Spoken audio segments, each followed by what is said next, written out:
Clark, and I am the founder of the United Patients Alliance.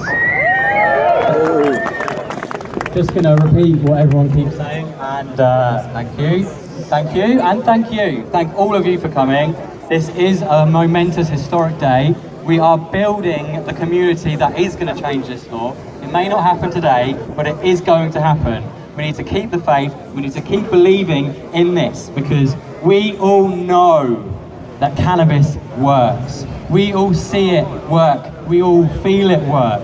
Whether you are a patient, a carer, a friend or a family, we all see it work every single day. And we cannot let people in this building dictate what it is right or is wrong for us to do. It is our body, our bodies, our choice. This is a huge event. I'm really excited to be here today. Again, just so thankful for everybody that has come. I'll tell you a little bit about why I'm here.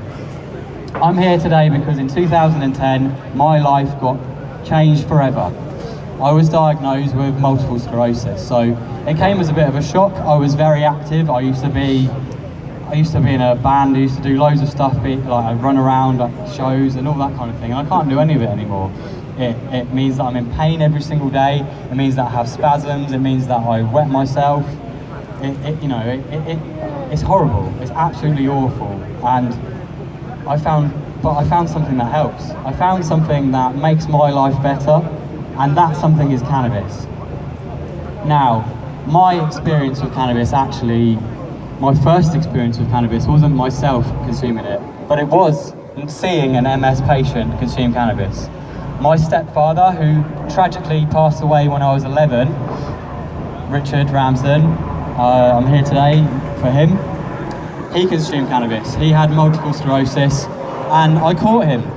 He didn't want to let me see him consuming cannabis. He tried to keep it away from me, but as a child, I caught him, and I said to him, "What are you doing? That's bad. Smoke is bad. You're ill. Don't smoke." And he was like, "No, Clark. This is different. This is not cigarettes. This is cannabis. This is something that really helps me." So as an 8-year-old child, I saw cannabis help my parent. I saw him come home from work, be absolutely fucked, let's be honest.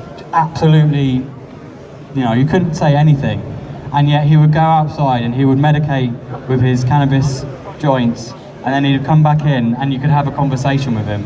You could look him in the eye and you could he would tell you what his day was like. And then so I've known since a child that cannabis worked for people.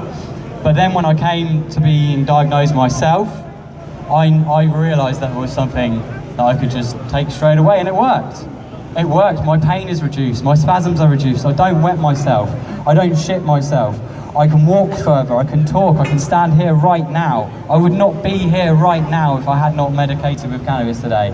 Not only that, but every single medication the doctor gives me, £30,000 worth of medication the doctor wants me on. Chemotherapy, tramadol, gabapentin, pregabalin, baclofen, and a whole host of other drugs to counteract the side effects of those drugs. £30,000 every year, and I don't take any of them.